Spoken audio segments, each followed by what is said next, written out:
Hi, this is Dr. Neela Bakore, and in this section we will be discussing about extraembryonic membranes first.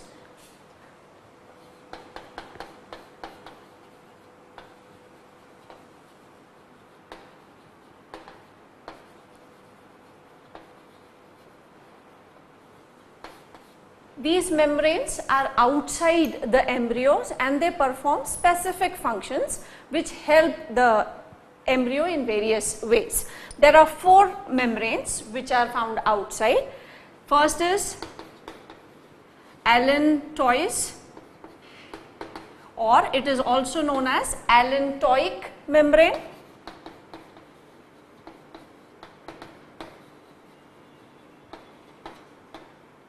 The second one is the yolk sac membrane.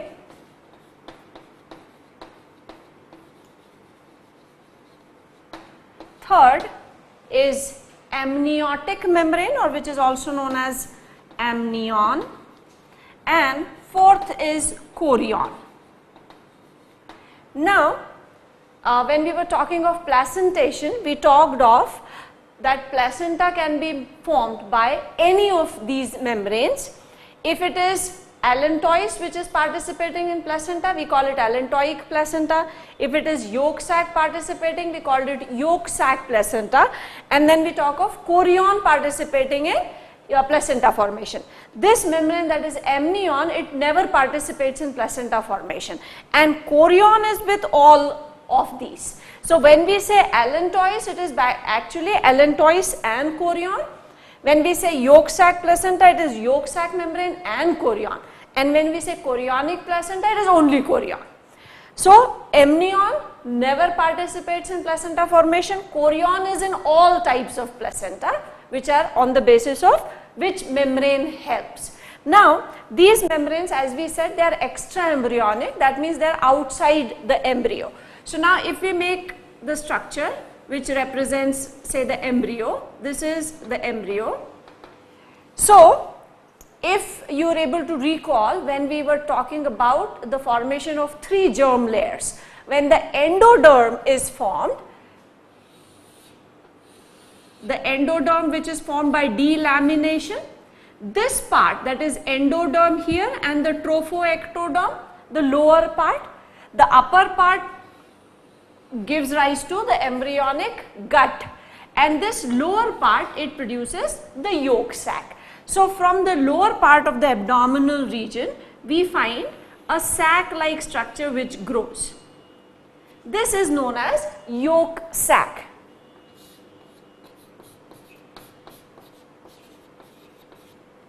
As the name suggests, it is meant for storage of yolk, but that is important only in those animals where the yolk accumulation or the yolk provides nourishment for the developing embryo. But in case of human beings, the complete nourishment is going to come through placenta. So there is no significance of this yolk sac or yolk.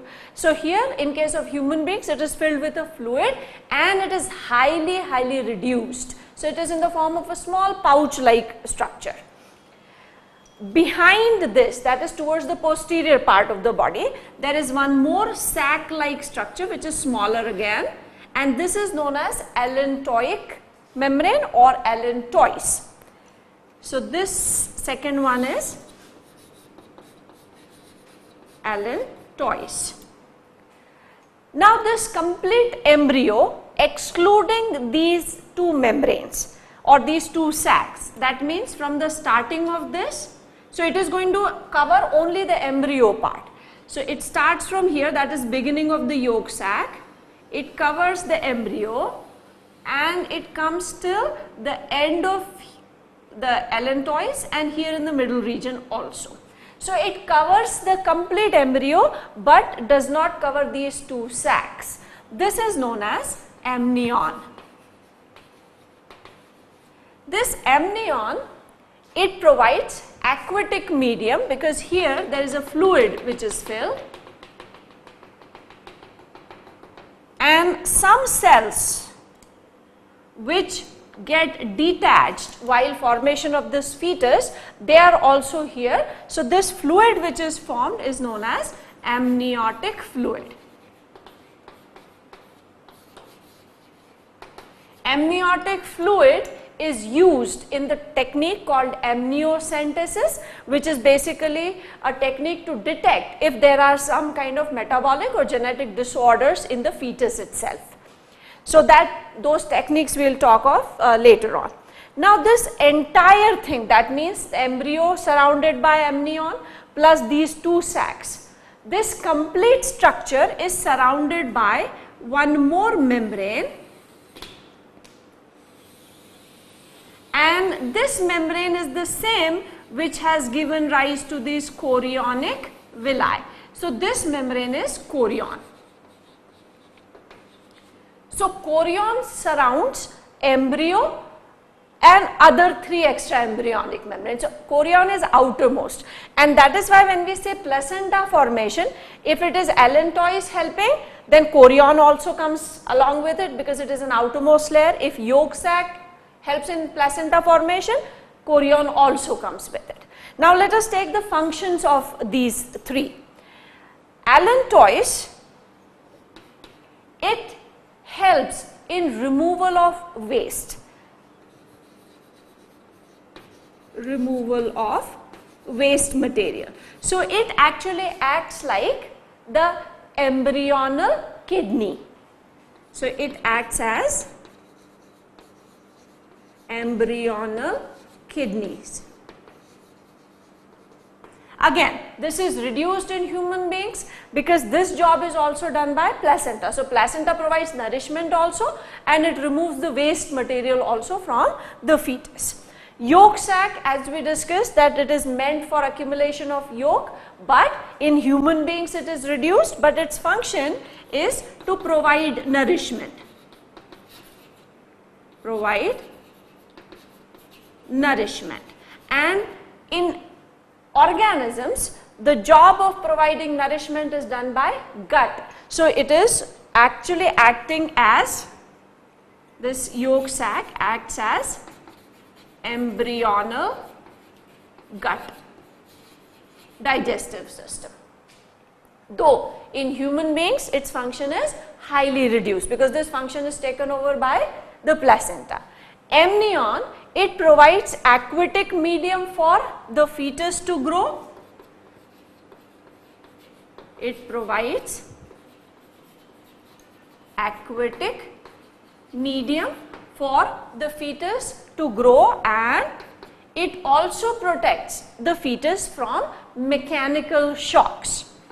So protects the fetus from mechanical shocks.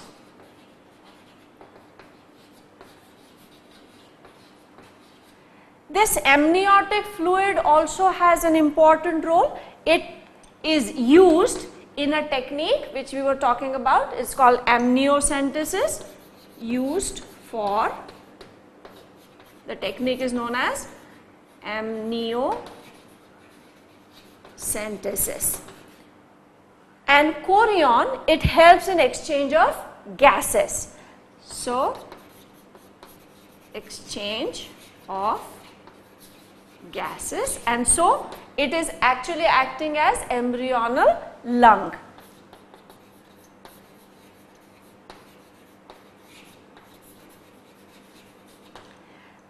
We have to remember that in human beings, the function of yolk sac, that is providing nourishment, is highly reduced, taken over by placenta. Function of allantois highly reduced, the function of removal of waste again performed by placenta, and even exchange of gases. But chorion plays a very important role. Other than this, it helps in placenta formation in case of human beings. Plus, these chorionic villi are also important because they are the first structures which start the process of implantation, and then the placenta formation will take place. So chorion's functions other than this are also very, very important. So exchange of gases in case of human beings in placenta formation, and chorionic villi help in implantation. So in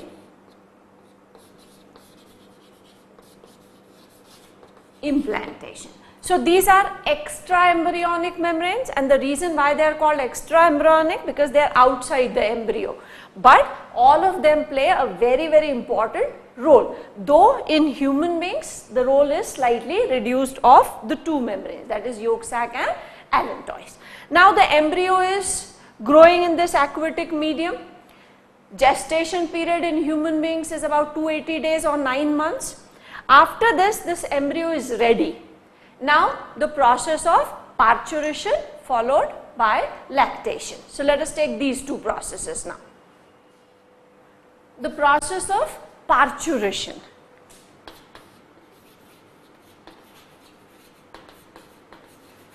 Let us first understand what exactly is this process. It is defined as expulsion of fully formed embryo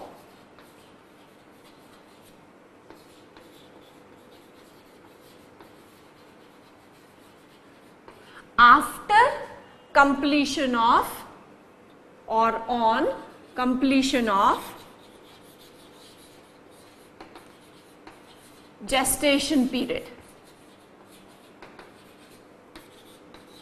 This is very important, that the embryo is expelled after completion of gestation period, because if embryo gets expelled before gestation period, then it can be termed as abortion, because it can happen anywhere before this completion of gestation period. So parturition is a natural process in which the fully formed embryo is expelled from the body after completion of gestation period. Now who decides that this is the right time for baby to come out of the mother's womb? Is it the mother who decides it, or the natural conditions, or the fetus? The answer is, it is the fetus and part of placenta which decides. So once the fetus is ready, that means the fetus is fully formed, the gestation period is complete, then the fetus releases certain chemicals from its adrenal gland.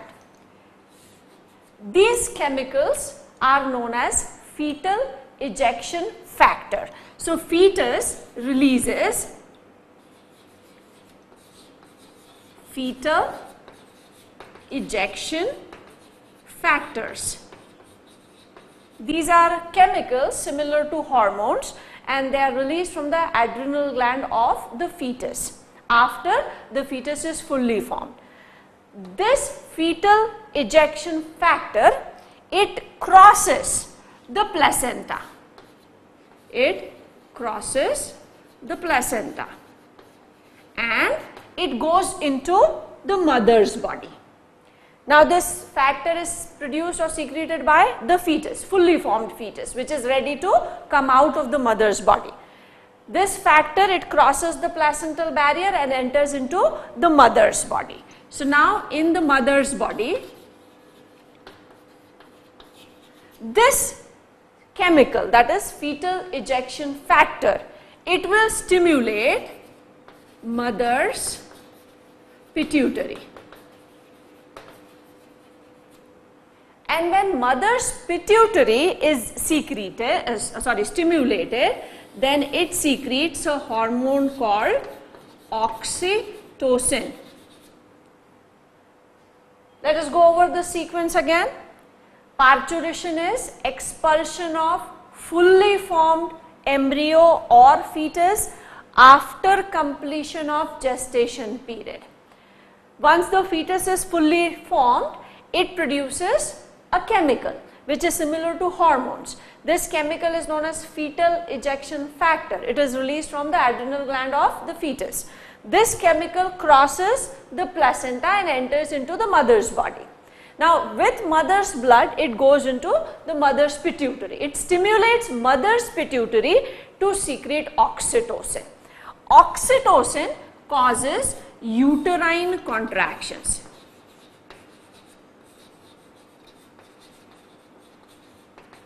Oxytocin is known as birth hormone.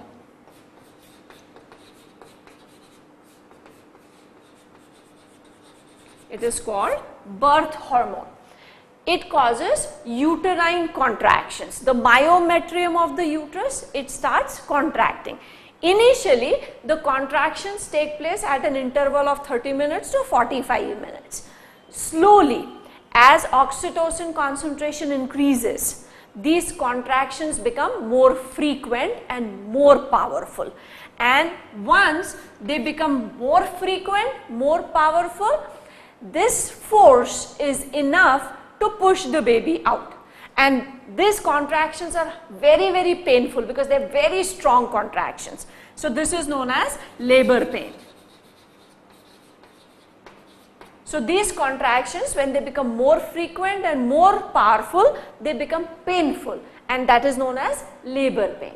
Now this uterine contraction or labor pain period may last for few hours. It may last for 10, 12 or even 14 hours. Now these contractions are powerful to push the baby out, but at the same time the cervix part has to dilate so that the baby can come out of that opening. So there is a hormone called relaxin which is produced. This relaxin, the other hormone called relaxin, it is released from the placenta towards the parturition time. We had written this, that relaxin is produced or secreted by placenta near that parturition time, towards the end of gestation period. So this relaxin, it causes dilatation or dilation of cervix. So let us write cervix dilation. It causes cervix dilatation. The cervix dilates, the opening is now wide. So now there are two things, the opening is wide, the contractions are very, very strong, and now this along with the contractions of abdominal muscles, the baby is expelled. So there are two things which are working. One, the forceful contractions of the myometrium which are pushing the baby out down towards the cervix, and with the help of a hormone called relaxin, the cervix is also dilated. So with this, from this dilated cervix, because of these contractions, the baby gets expelled. This is parturition. In normal sequence, the baby is expelled with its head first. So when the head has to come out, the cervix should be open. Now this relaxin, it dilates this cervix, at the same time it relaxes pubic symphysis. So this relaxin also does one more function, it relaxes pubic symphysis. Pubic symphysis is a joint between the pubic bones of pelvic girdle. The two bones are joined like this, which is just above this cervix region. So this joint, if it gets little relaxed, then it also can help in expulsion of the fetus when the cervix dilates. So parturition is controlled by fetus and placenta. So the two structures which initiate parturition, one is fetus and placenta. The sequence is, once the fetus is ready, releases a factor, fetal ejection factor, which crosses placenta. This enters the mother's blood, stimulates mother's pituitary to secrete oxytocin. Oxytocin causes uterine contractions. Initially these contractions are slow, the interval could be 30 minutes to 45 minutes, but very soon these contractions become more powerful and more frequent, which is now termed as labor pain. At the same time, placenta releases or secretes relaxin, which does two things, that is cervix dilatation and relaxation of pubic symphysis. These things help in expulsion. So if we are talking of the complete parturition process, we can divide it into three steps. First, pre-expulsion.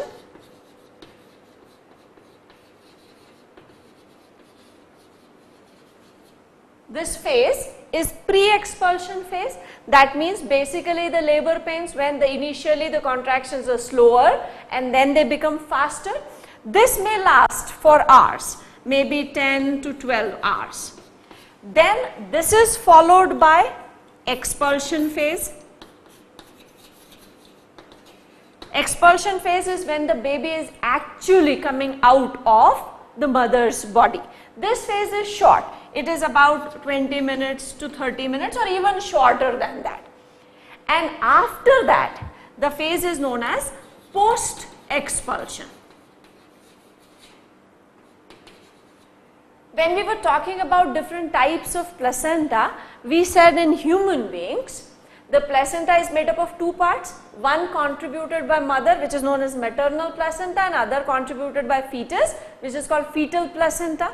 And in case of human beings, even the maternal part of the placenta is thrown out of the body. So, fetal placental part as well as maternal placental part, which is known as decidua. So, in post-expulsion phase, the decidua, that is the maternal placental part along with the fetal placental part, is released or thrown out of the body. It is known as afterbirth. So, this expulsion of the placenta from the mother's body after expulsion of the fetus is known as afterbirth. This takes place due to sudden decrease in size of the uterus. After expulsion, when the fetus or the baby is out of the mother's body, the uterus size is going to get reduced. It is not going to get normal immediately. It takes about 30 days or 45 days to get to normal, but suddenly it will shrink or it will become smaller. So, this placenta which was attached to the uterus wall, it gets detached and this is lost. Again, afterbirth is also a very short period, 15 minutes to 30 minutes period. So, the complete process of parturition can be divided into 3 steps. Pre-expulsion, which is a longer period, then expulsion, which is a shorter one, and post-expulsion, which is associated with afterbirth, that is release of the placenta from the mother's body. So, this process is of parturition. Condition is that it has to happen after completion of gestation period. Sometimes the initial process is normal, that means the fetus has released the ejection factor, it has crossed placenta and has entered the mother's body, but the cervix is not properly dilated. Then in that case, though the contractions are strong, but the opening is not enough for the fetus to come out. In that case, surgical procedure, which is known as C-section or cesarean, is performed when the uterus is cut open to take the body out. Now, why this becomes very important is, as these contractions start, the amnion ruptures, that is the amniotic fluid is released. When the amniotic fluid is released, now the baby is not in aquatic medium and it has to breathe on its own. For breathing, it has to come out in the open atmosphere, so it cannot be delayed for a longer period of time. If it does not happen in a natural process, then an artificial method or a surgical method, C-section or cesarean, is performed to get the baby out of the mother's womb. But in normal procedure, along with the labor pains or uterine contraction, the cervix also dilates and the pubic symphysis also relaxes, which helps along with the abdominal muscles and their contractions. Now, after parturition, in mammals including human beings, the milk production has to start. This process is known as lactation. So, now let us talk about lactation. Process of lactation means milk production.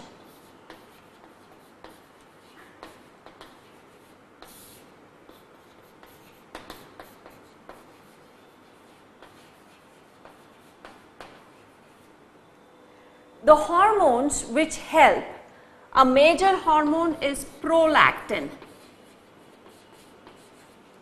Prolactin stimulates the lactiferous glands to produce milk. Now, production of milk is one thing, and that this production has to take place on a continuous basis. This is known as galactoreception. galactopoiesis. Galactopoiesis means continued or prolonged continued production of milk. So, we can write it as continuous milk production. So, prolactin hormone, it starts production of milk in the lactiferous glands or mammary glands, and lactopoiesis is a term given to continuous production of milk. Now, these lactiferous glands which are present in the breast area, they have these ducts, and these ducts, they swell a little bit, and this area, swollen area, is known as the ampulla region, and this ampulla region again leads into a narrow duct, and these ducts, they open at the nipple part. So, this is the nipple of the breast, and then there is a little pinkish area which is called the areola. This anterior part is the nipple, and these are the lactiferous glands or mammary glands, and these swollen parts, they are known as the ampulla. So, these openings are at the nipple. So, when the baby or newborn suckles the nipple, then the milk is ejected. So, milk has to be ejected. That means production is taking place here, but how will it come out? There has to be some ejection, some force which will push the milk out. That is done by another hormone, that is oxytocin. So, oxytocin helps in ejection of milk.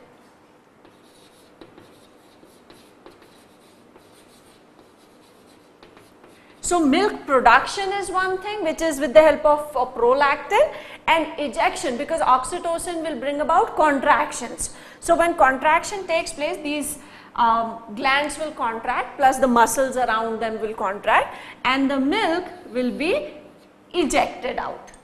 This ampulla have a temporary storage function. The ejection of milk is also associated with a psychological factor, that when the baby starts crying, at that time these glands, they start ejecting the milk on its own. So, that is a psychological factor along with the hormonal control. The first produced milk is not white, it is little pale yellowish colored liquid. It is known as colostrum. Colostrum is the first produced milk.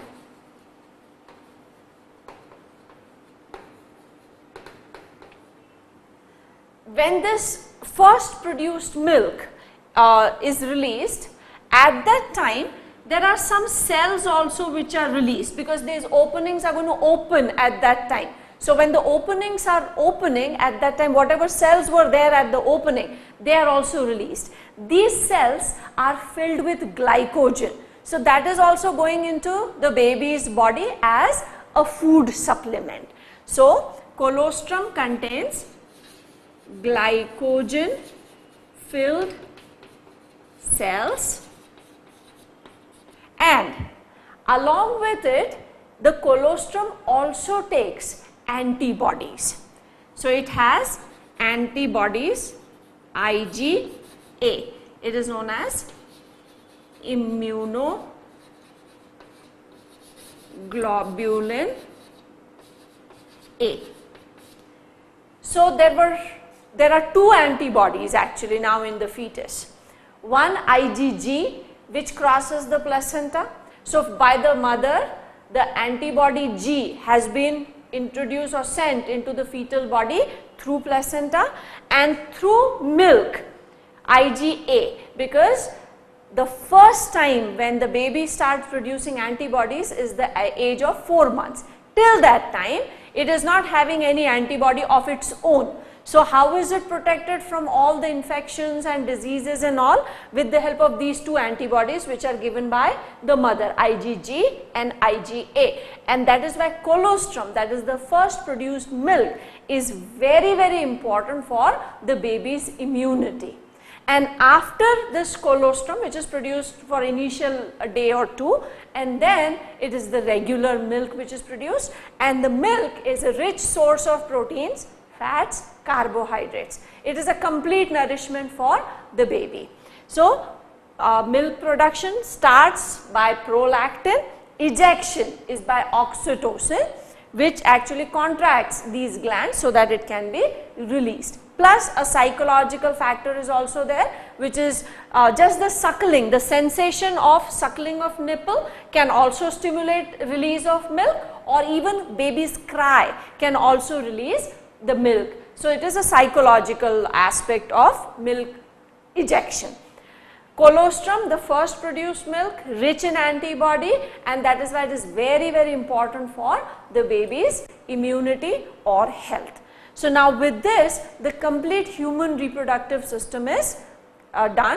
That means we started with gametogenesis, gamete formation, spermatogenesis, oogenesis, then the process of fertilization, then how the zygote divides, cleavage, morula, blastula, gastrula formation, 3 germ layers, implantation, and we have also talked about once the baby is fully formed, the parturition part. And after birth, then in mammals the babies are fed with milk. So how the milk is produced and released. Now let us talk about the questions which are given in the NCERT book after this chapter.